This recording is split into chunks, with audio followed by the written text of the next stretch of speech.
Bueno, ¿cómo están? En esta oportunidad vamos a presentar el tema, cada uno de los últimos temas que vamos a desarrollar en la materia y que hace referencia a las distocias del parto.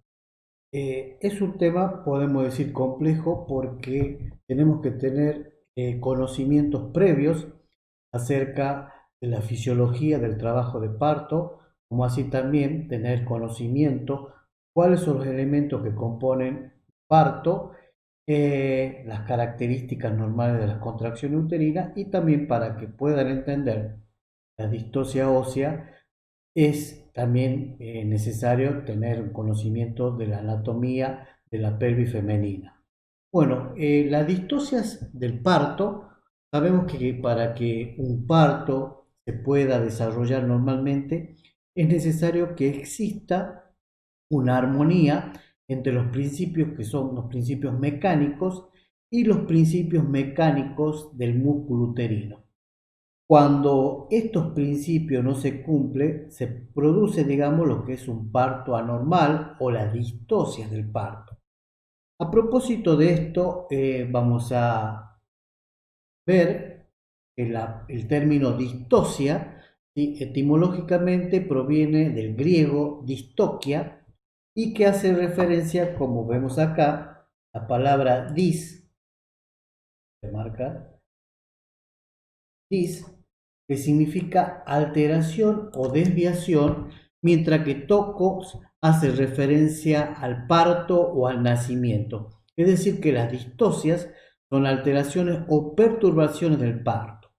De acuerdo al elemento afectado, vamos a tener la clasificación de las distocias como, por ejemplo, cuando es el motor, ¿sí?, en donde se produce la alteración, se van a denominar distocias dinámicas o disdinamias.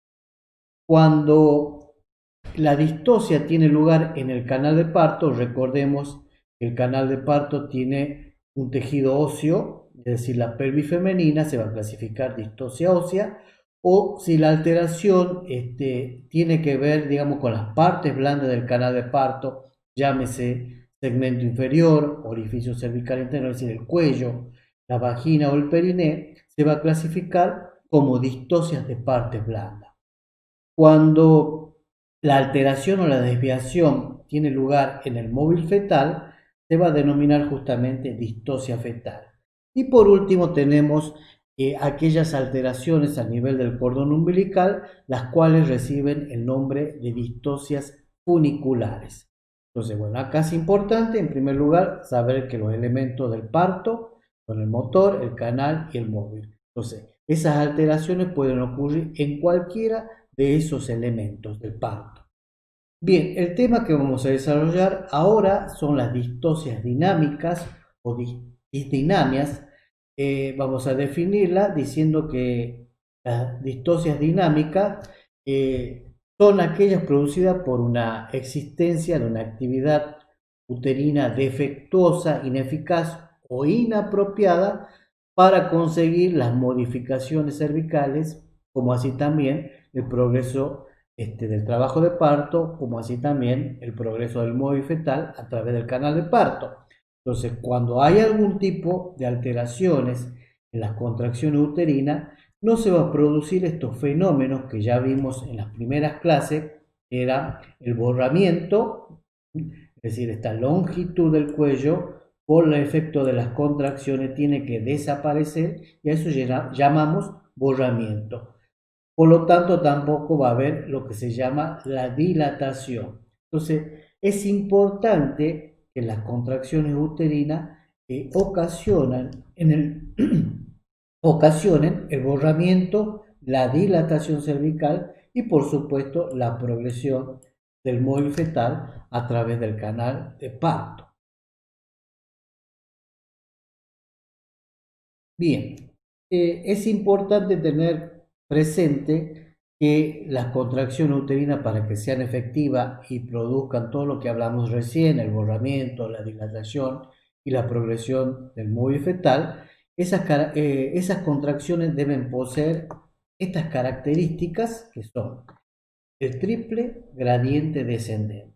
¿Sí? Triple gradiente descendente. Ya vamos a ver en la próxima diapositiva qué significa triple gradiente descendente.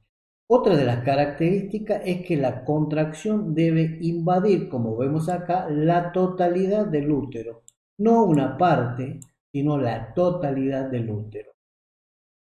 La intensidad de las contracciones, que sabíamos que era el aumento de la presión intraamniótica, debe oscilar entre 25 y 45 milímetros de mercurio para que sean efectivas las contracciones. Y por último, entre las contracciones, la relajación del útero debe ser completa.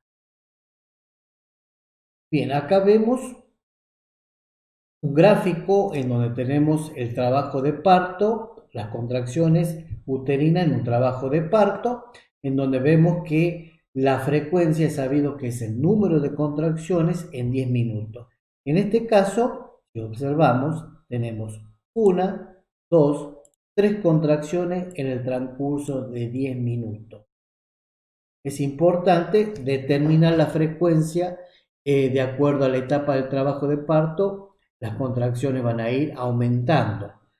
La intensidad que ya habíamos visto en la diapositiva anterior es el aumento de la presión intraamniótica. Se la controla mediante la palpación abdominal, colocando la mano sobre la pared abdominal, y la intensidad oscila entre 30 y 50 milímetros de mercurio, como vemos en la figura. A partir de los 10 milímetros de mercurio, la contracción se comienza a percibir. Y por último, el tono, que es un estado de semicontracción, o la presión más baja entre las contracciones. Tenemos que el valor del tono en un trabajo de parto oscila entre 8 y 12 milímetros de mercurio.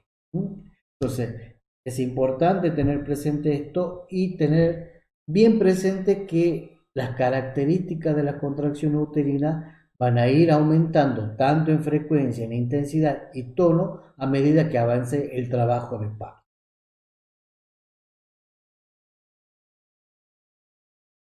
Bien, habíamos dicho que una de las características que debería presentar las contracciones es el triple gradiente descendente. Bueno, y acá lo tenemos representado. ¿Qué es el triple gradiente descendente?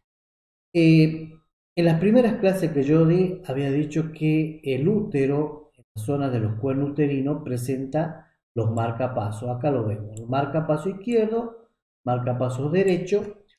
En los marcapasos se origina la contracción uterina. Por lo tanto, por la ubicación de los marcapasos, hay tres características típicas que son: se inician, ¿sí?, en el fondo del útero y tienen un sentido, como vemos acá la flechita, un sentido descendente. La duración y la intensidad es mayor en esta zona, que es la zona del cuerpo del útero. ¿Por qué? Porque allí hay mayor tejido miometrial, músculo. Estas características, es decir, que se inicien, que tengan un carácter descendente, que duren más en esta zona y que sea más intensa en esta zona, son importantes porque eso es lo que van a producir los cambios a nivel del cuello uterino. Es decir, lo que vimos en clases anteriores, el borramiento, es decir, desaparece esta porción del cuello y comienza la dilatación cervical. Entonces, eso es importante tenerlo presente. El triple gradiente descendente, recuerden que el inicio de las contracciones a nivel del cuerpo tiene un carácter descendente, dura y es más intensa en la zona del cuerpo. Acá en esta próxima diapositiva podemos observar cómo va modificándose las características de las contracciones uterinas de acuerdo al progreso del trabajo de parto. Entonces, tenemos acá en el ejemplo de una embarazada que presente un preparto, es decir, que tenga entre 2 y 3 centímetros de dilatación.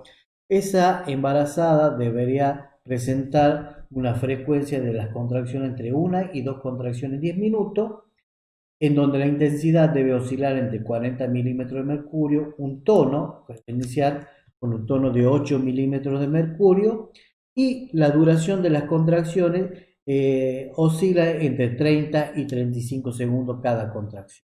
Eso sería en un preparto. Recuerde que un preparto es una etapa previa al trabajo de parto y que la duración de un preparto va a depender de la dinámica uterina. Es decir, si yo tengo esta mujer que está con 3 centímetros de dilatación y tiene pocas contracciones de poca intensidad, obviamente que la evolución del trabajo de parto va a ser lenta. Este caso tenemos ya una paciente con trabajo de parto cuando presenta entre 4 y 5 centímetros de dilatación. En este tipo de embarazada, la frecuencia de las contracciones va a oscilar en 3 contracciones en 10 minutos. Ya la intensidad vemos que aumenta entre 50 y 60 milímetros de mercurio y así también el tono que alcanza los 10 milímetros de mercurio y la duración de cada contracción oscila entre 45 segundos. En una etapa, una fase, digamos, rápida, activa, el trabajo de parto, ya cuando la dilatación es avanzada, hablemos de 6 a dilatación completa, ya vamos a tener la frecuencia de las contracciones, están en un orden de 4 a 5 contracciones en 10 minutos, ya la intensidad acá puede alcanzar hasta los 75 milímetros de mercurio, el tono del útero 12 milímetros de mercurio y cada contracción dura entre 50 a 1 minuto. Entonces, este cuadro es importante tenerlo presente porque en base a la dilatación podemos tener una referencia, ¿sí?, de las características que debería presentar la mujer.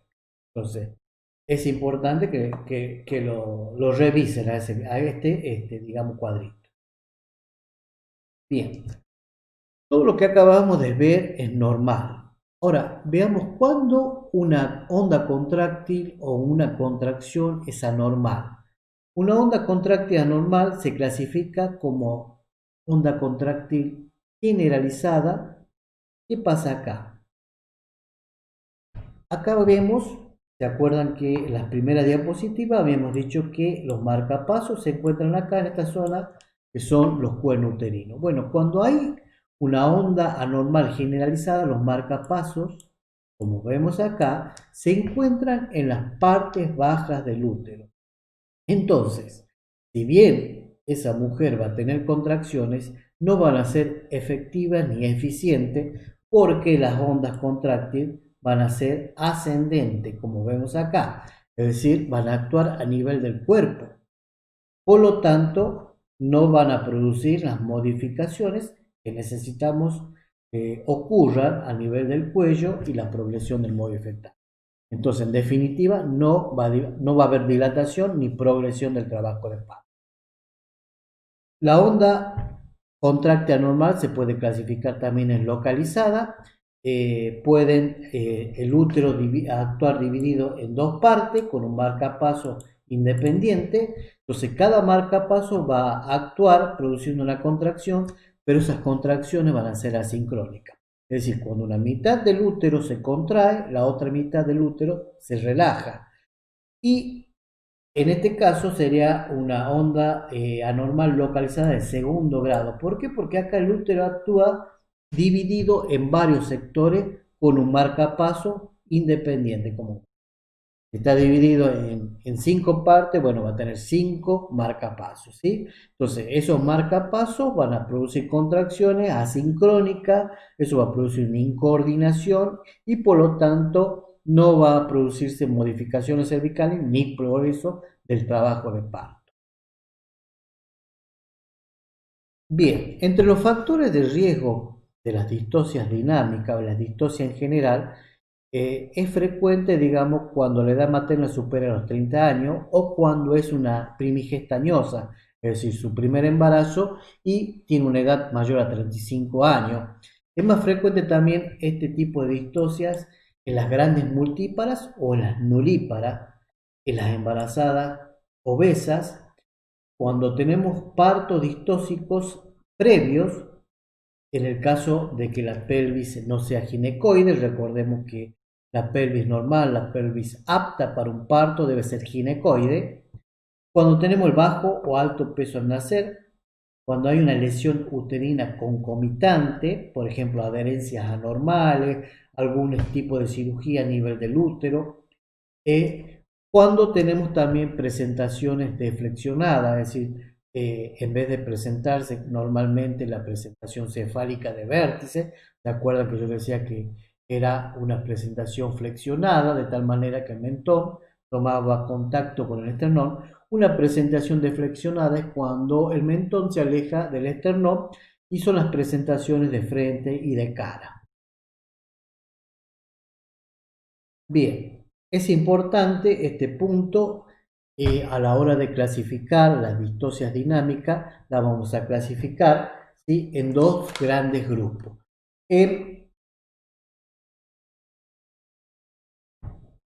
Aquellas distocias que conservan la sinergia funcional y aquellas que no conservan la sinergia funcional.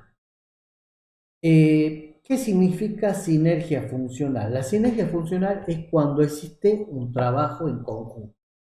Entonces, nosotros decimos que está conservada la sinergia funcional cuando hay una alteración dinámica, que puede ser una hipodinamia, una hiperdinamia, pero el triple gradiente descendente está conservado. Vuelvo a repetir, el triple gradiente descendente era cuando el sentido de la onda se iniciaba y en el fondo tenía un carácter descendente, duraba y era de mayor intensidad en el cuerpo. Entonces, bueno, cuando está conservada la sinergia funcional, está perfecto el triple gradiente descendente, pero hay una alteración dinámica. En este caso, donde no hay conservación de la sinergia funcional, va a haber una alteración en el triple gradiente descendente, como así también una alteración dinámica, que es mucho más grave que la anterior. Bien, ahora vamos a ver cuáles son las patologías dinámicas o disdinámicas que conservan la sinergia funcional. La clasificamos como bradisistolia u oligosistolia primitiva. ¿Qué característica tiene esta bradisistolia que se da desde un primer momento del trabajo de parto? Es decir, en la mujer que, si bien está con trabajo de parto, las contracciones que tiene son poco frecuentes, de baja intensidad, por lo tanto, el trabajo de parto no evoluciona. Como vemos acá, la frecuencia tenemos disminuida, la intensidad, las pausas entre las contracciones muy largas. Entonces, ¿cómo nos damos cuenta nosotros cuando esa paciente, por ejemplo, está con 5 de dilatación y que debería tener ya por lo menos 3 contracciones y tiene una contracción en 10 minutos? A eso llamamos bradisistolia u oligosistolia primitiva. Disminuida la frecuencia, la intensidad y por supuesto también el tono uterino. ¿En qué caso se da este tipo de disdinamia? En las pacientes que son grandes multíparas, tienen muchos hijos, en las pacientes que son primigestas añosas, en las pacientes obesas, en aquellas pacientes que presentan algún tipo de alteración en el desarrollo uterino, como es el caso de la hipoplasia uterina, es decir, es una falta de desarrollo del útero, o cuando hay, por ejemplo, malformaciones uterinas. También es frecuente cuando la mujer tiene miedo, temor al parto. Entonces es un factor, digamos, que va a actuar negativamente porque el miedo y temor va a aumentar los niveles de adrenalina y eso va a interferir con las contracciones uterinas. Y otra de las causas también frecuentes es la escasa producción de oxitocina. Como ustedes saben, la oxitocina es una hormona natural liberada por la hipófisis y justamente esto lo que ocasiona son las contracciones uterinas. Entonces, cuando hay una baja producción de oxitocina, puede ocurrir este tipo de síndrome. ¿Cuál va a ser la conducta que vamos a tener frente a este tipo de embarazada con síndromes de hipodinamia? Bueno, podemos estimular, por ejemplo, que realice la deambulación, porque es sabido que la posición vertical produce, digamos, un efecto dilatador al abombar la bolsa y producirse un estímulo que se llama reflejo de Ferguson. Entonces, cuando la bolsa a bomba toma contacto, ¿sí?, con el cuello uterino, ese reflejo estimula la hipófisis y la hipófisis libera oxitocina. Entonces es importante la deambulación en la medida de lo posible. También otro factor que es negativo para las contracciones uterinas es cuando la vejiga está llena, porque una vejiga llena va a impedir el descenso de la presentación y por lo tanto la presentación no va a tomar contacto con el cuello y bueno, eso es un factor negativo. Se puede intentar también realizar la maniobra de Hamilton, es una maniobra que se realiza a través del tacto vaginal. Entonces, el objetivo es despegar el polo inferior de la bolsa para que la bolsa se vuelva convexa y estimule el cuello uterino a través del ya hablado reflejo de Fergus. Y otra medida también eficaz es la conducción del trabajo de parto. Es decir, no tengo contracciones, bueno, se puede realizar la administración de oxitocina, pero acá es importante tener presente que la oxitocina es lo mismo que nosotros cuando cocinamos la sal. Es preferible aumentarle de poco la sal a las comidas para evitar el error de tener un almuerzo salado. Entonces la oxitocina es lo mismo. La licenciada ya habló de los frascos ampolla que vienen en 5 unidades y de 10 unidades.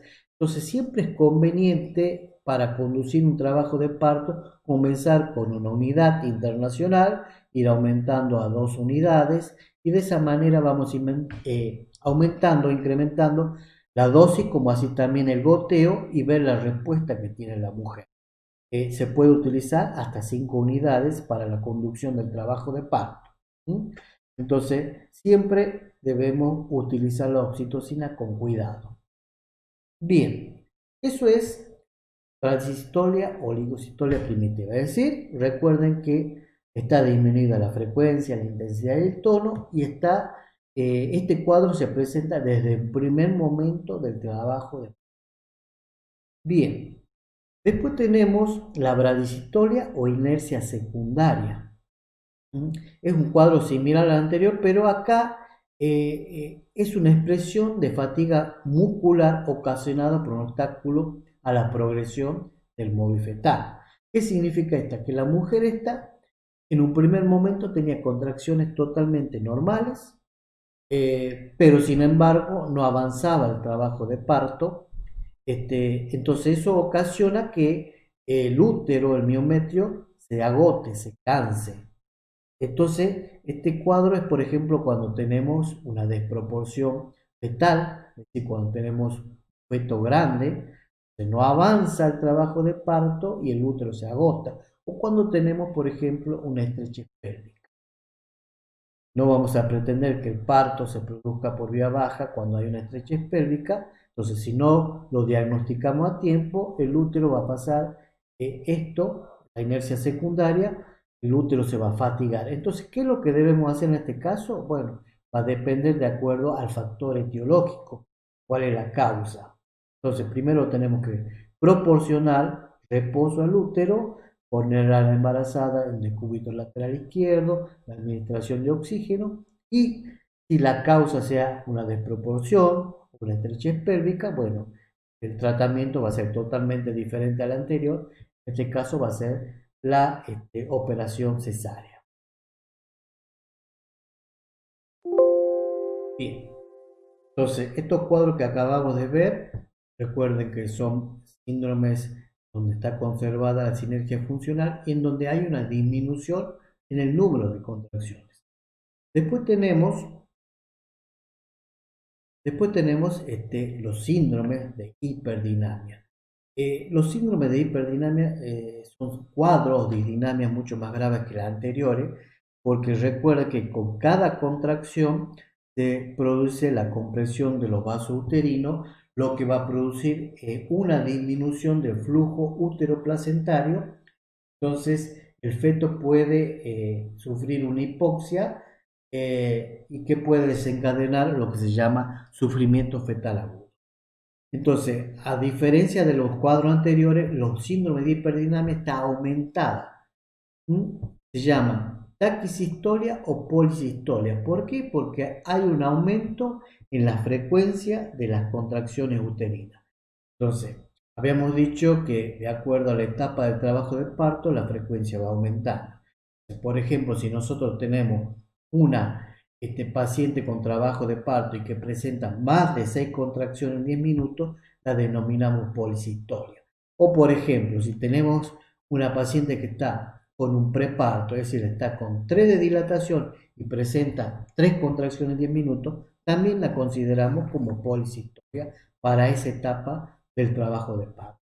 Entonces, se caracteriza porque hay un aumento de la frecuencia, va a haber también un aumento de la intensidad de la contracción, a la que se denomina hipersistolia, y también va a existir un aumento del tono, a lo que denominamos hipertonía uterina. Bueno, estos son cuadros graves, como les decía, porque generalmente predisponen a la rotura de los vasos uterinos y al desprendimiento de la placenta, que vimos, por ejemplo, en el tema del desprendimiento placentario, como así también en el tema de hipertensión arterial. Bien, ¿cómo va a ser la evolución del parto o del trabajo de parto de una mujer que presenta un síndrome de hiperdinamia? Si no hay obstáculo, significa si tenemos una pelvis apta, si no hay presentaciones de flexionada, está todo perfecto, lo que va a ocurrir acá es un parto precipitado. Es decir, un parto rápido. La evolución del trabajo de parto va a ser rápido y el parto se va a hacer rápidamente. Muchas veces no nos va a dar tiempo ni a realizar o proteger el periné. Entonces, un parto precipitado también es un factor de riesgo porque va a producir desgarro importante en la madre, desgarros perineales, como así también traumas a nivel del cráneo del feto.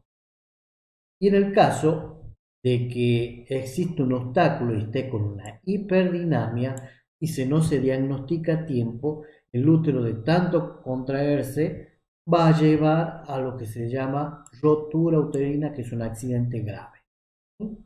Entonces, eso sería un síndrome de hiperdinamia.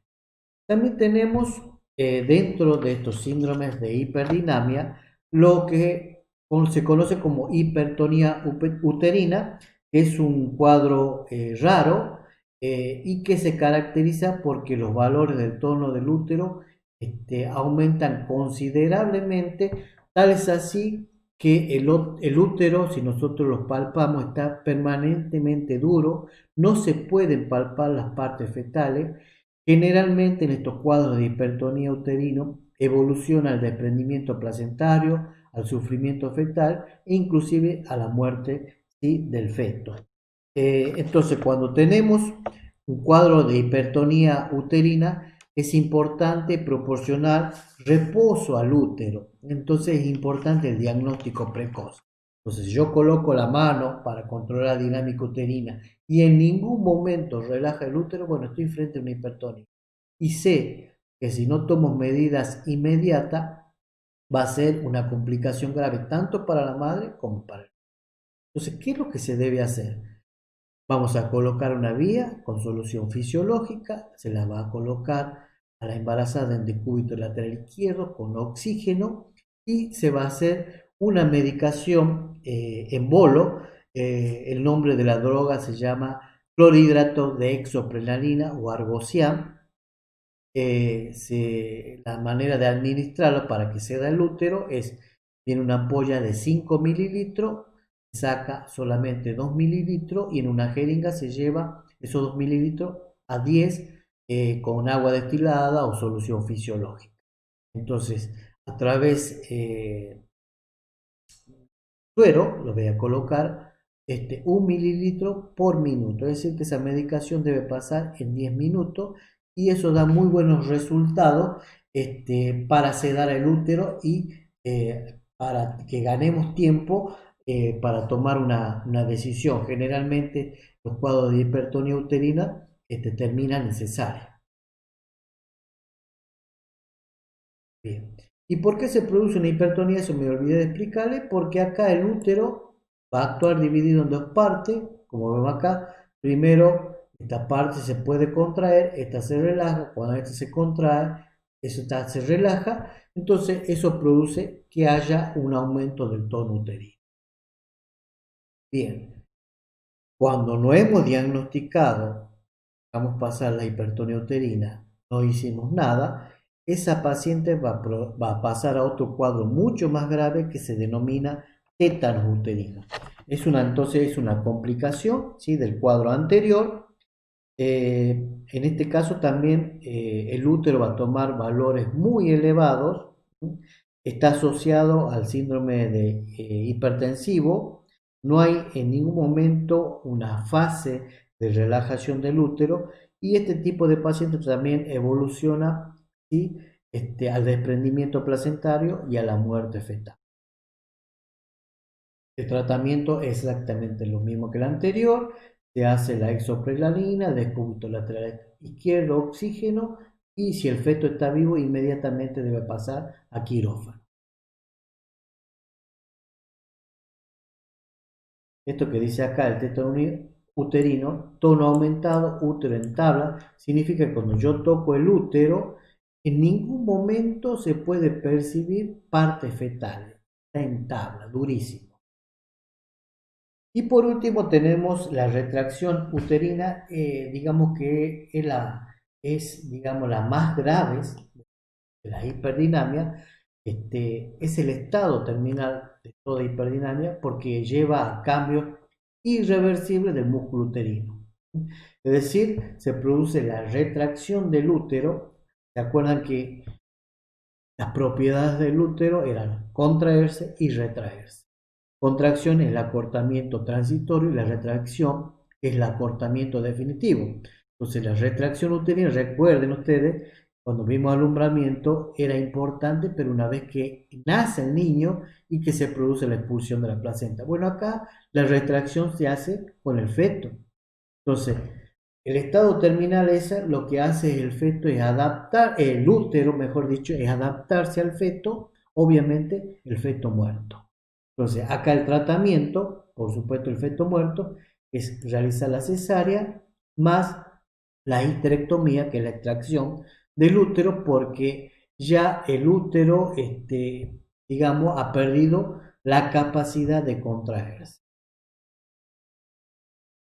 Bien. En todo síndrome, esto puede ser una pregunta de examen final, en todo síndrome de hiperdinamia, es decir, cuando está aumentada la frecuencia, la intensidad y el tono de las contracciones, habíamos dicho que la evolución podría ser que evolucione si no hay obstáculo, digamos, un parto precipitado, y existía también la posibilidad que exista una hiperdinamia, pero que haya un obstáculo, por ejemplo, una estrechez pélvica, o cuando el feto es macrosómico, o cuando una presentación es deflexionada. Entonces, cuando hay una hiperdinamia con obstáculo, puede evolucionar ese trabajo de parto a lo que se llama inminente rotura uterina. Entonces tenemos una serie de signos que nos avisoran que este cuadro se está por producir. ¿Y que son?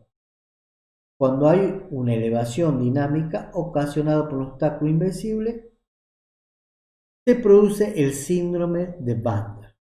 Recuerden que el anillo de Bandar era el límite superior del segmento inferior y que se encontraba entre el ombligo y el pubis. Entonces, por el ascenso, ¿sí?, de ese anillo de contracción, asciende al nivel del ombligo y le da la forma característica de 8 al útero. Sobre todo si una paciente delgada lo vamos a percibir mejor. Entonces, el síndrome de Bandar es el ascenso del anillo, lo que le va a conferir al útero la forma de 8. El otro síndrome que nos va a anunciar la inminente rotura uterina es sabido que el útero está sostenido por los ligamentos, que se llaman ligamentos redondos. Justamente por la contracción, lo que se va a producir es el exagerado estiramiento de los ligamentos redondos, lo que constituye el síndrome de Frommel. Entonces, Por palpación se puede palpar los ligamentos como un cordón grueso, duro, y eso presenta a la mujer mucho dolor. Y por último, a causa de estas dos situaciones, se va a producir un edema a nivel del cuello y va a producir un sangrado. Estos signos, si están presentes, le están anunciando que inminentemente el útero se va a romper. Bien, todo lo que acabamos de ver son cuadros o disdinamia en donde se ha conservado la sinergia funcional. Ahora lo que vamos a ver, los cuadros que no conservan la sinergia funcional. Entonces, cuando no había conservación de la sinergia funcional, reitero, estaba alterado el triple gradiente descendente, como así también la actividad dinámica.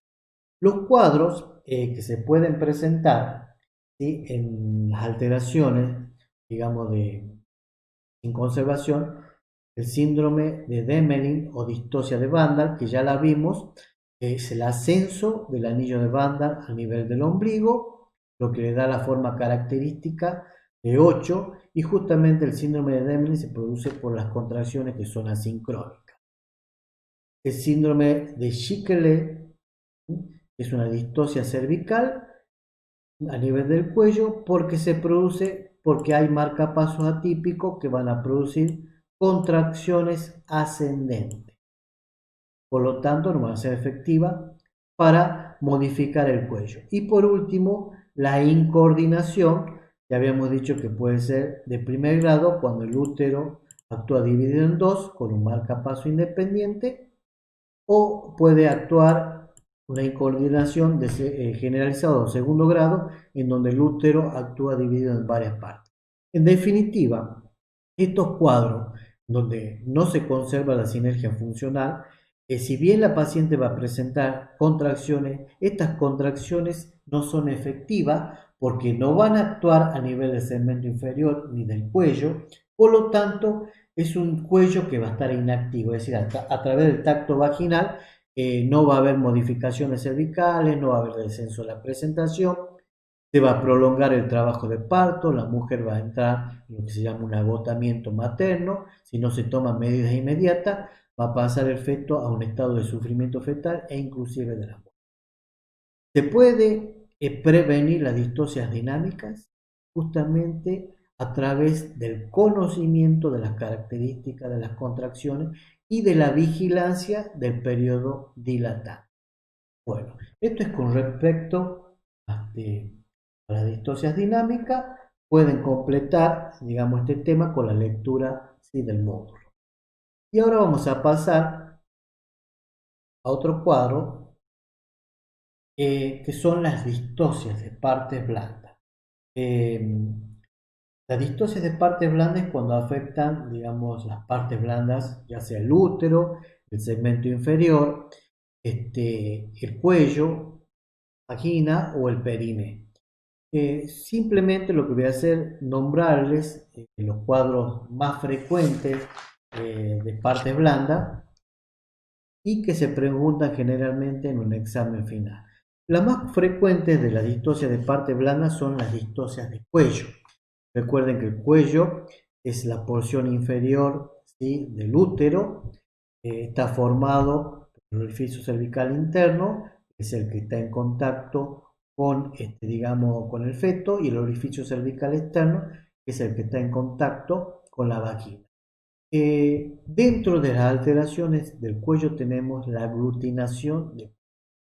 La aglutinación de cuello es una alteración que tiene como factor etiológico las características anormales del moco cervical que hacen que impidan, ¿sí?, el borramiento y la dilatación del cuello.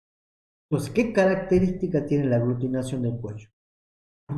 Acá vemos un cuello en donde no hay modificaciones, el orificio cervical está acá, está cerrado, y esto que vemos acá es la longitud. Eso sería en una embarazada sin trabajo de parto. Entonces, cuando hay un trabajo de parto y por acción de la contracción uterina, el cuello se va borrando y dilatando. La aglutinación del cuello es cuando está borrado completamente, como vemos acá, ha desaparecido, pero no hay dilatación. ¿Mm? Eh, Tiene que ver, como les decía, con las características normales de tapón mucoso, puede ser frecuente en las pacientes primigestas añosas o multíparas, se puede dar este tipo de cuadro, y lo que se realiza como tratamiento, tiene buen pronóstico, es la desbridación del cuello uterino, es decir, a través de los dedos del tacto, lo que voy a hacer es una presión sobre el orificio cervical interno. Este es el orificio cervical interno, es decir, una presión sobre el orificio cervical interno que se llama desbridación del cerviuterino, y con eso se consigue la dilatación sin ningún tipo de dificultad. Es decir, que este cuadro tiene una buena evolución. Después tenemos, ahí está, las infecciones, el cervix, las alteraciones, digamos, del moco cervical, y el tratamiento consiste en la debridación del cuello uterino, que hace una presión sobre el orificio cervical interno para de esa manera provocar a la dilatación cervical. El otro cuadro es la obliteración del cuello.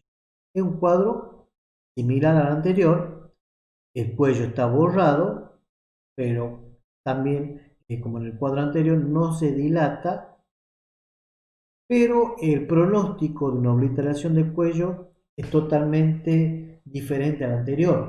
El anterior habíamos dicho que la aglutinación tiene una buena evolución a través de esa maniobra que es la obliteración del cervio uterino. En esta no se consigue, mediante la presión que ejercemos sobre el cuello, la dilatación, porque este cuadro, la obliteración del cuello, se debe a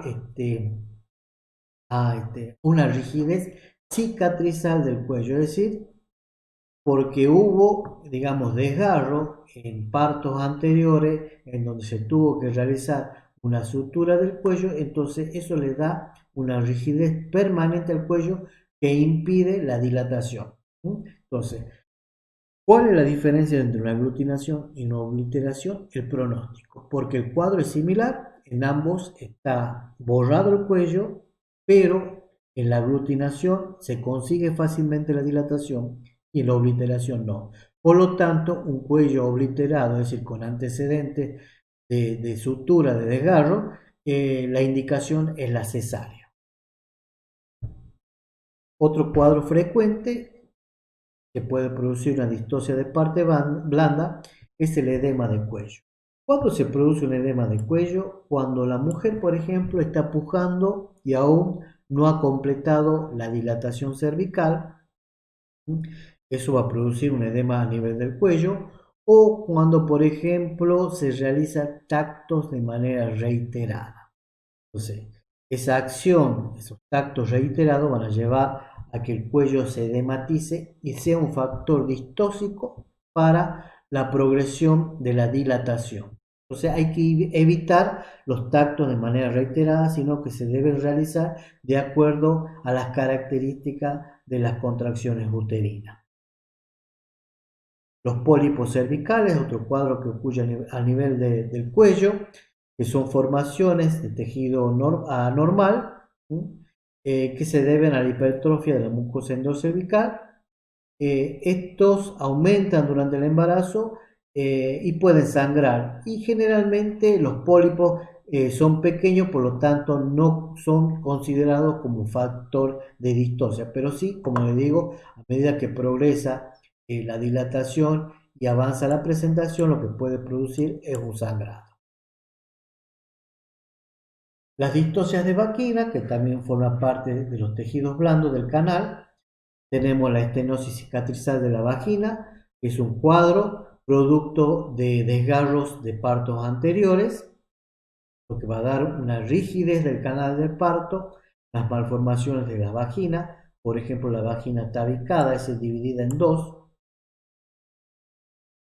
Los tumores vaginales también pueden representar un factor distóxico por ejemplo, el cáncer vaginal, en este caso la indicación es la cesárea, los condilomas, también conocidos como verrugas o condiloma acuminado, también muchas veces constituyen un factor distóxico. Bueno, con eso damos por concluido a estos dos primeros temas que son distocias dinámicas y distocias de parte blanda. En breve les voy a pasar el tema que corresponde a distocias óseas. Buenas días.